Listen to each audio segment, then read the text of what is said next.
Hello my dear students. In my previous class you have seen the basic architectural features of programmable digital signal processors. If you compare digital signal processors with microprocessors and microcontrollers, you will find that there are some major differences. Actually, microprocessor is a CPU on a chip.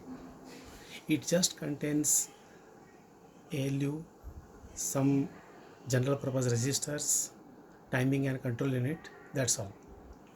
But if you see the microcontroller is the improved version of microprocessor. If I call microprocessor as CPU on a chip, then microcontroller should be referred as, or it should be called as, system on a chip, because microcontroller contains, apart from ALU, general purpose registers, timing and control unit, it also includes IO devices and some RAM and ROM and other important functional building blocks are also included. So it is almost like a single chip computer. So we call it as a system on a chip. Programmable digital signal processor is also like a system on a chip, optimized for performing signal processing applications. So its architecture, it doesn't follow the Princeton architecture. It actually uses Harvard architecture. In fact, some of the high speed digital signal processors, they use SHARC architecture. Here SHARC means super Harvard architecture, because the multiplication process, the signal processing algorithms, or any signal processing related algorithms should be carried out with a high speed. So super Harvard architecture is preferred in most of the programmable digital signal processors. Now, after going through the basic architectural features, today in this lecture, let us see how or what is multiply and accumulate unit of a programmable DSP. In fact, this is one of the constituent of you can say architecture, or this is built into the DSP architecture, multiply and accumulate unit, and which is very important to carry out sigma xy type of calculations. I told you most of the DSP signal processing you can say algorithms, they rely on sigma xy type of calculations, which we call it as a sum of product calculation.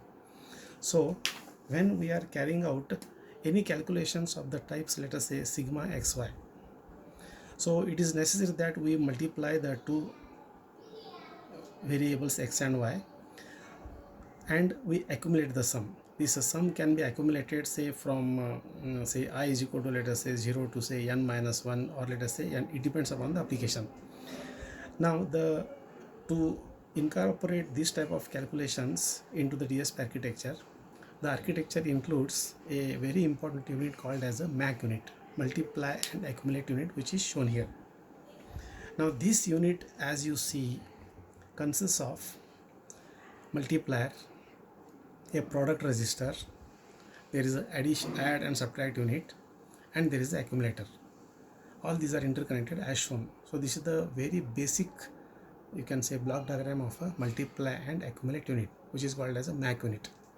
Now here, what this MAC unit does is, in the accumulator, the sum sigma xy will be stored. This calculation sigma xy will be stored in the accumulator, which can be used by the programmer for carrying out various signal processing tasks. Suppose if x and y are the two inputs, you can call x and y as the two discretized signals samples, which are of n bit in length. They are multiplied, and the product register will hold the product of these two signals x and y. Now when you multiply two n bit numbers, obviously the product should be of 2n bits in size. That is brought into the add and subtract unit, apart from the previous product, along with the previous product.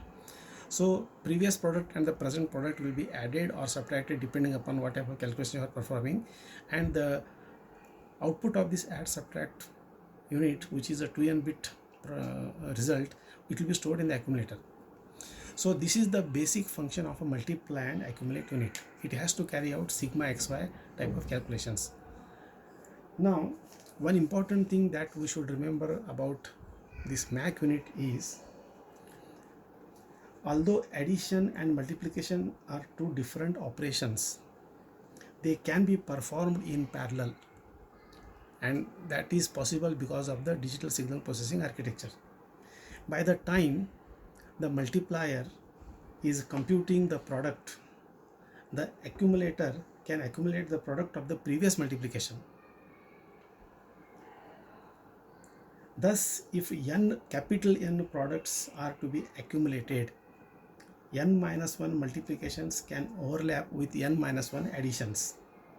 During the very first multiplication, accumulator will be idle, and during the last accumulation, multiplier will be idle.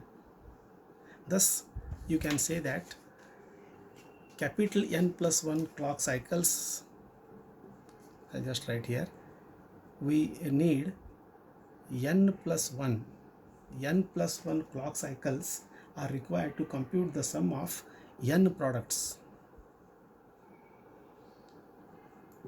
So this is the basic function of a multiply and accumulate unit, and this is the important, you can say, hardware which is built into the DSP architecture. In the next lecture, we will see the ALU part of it, how actually the ALU of a digital signal processor looks like and what it contains. Thank you.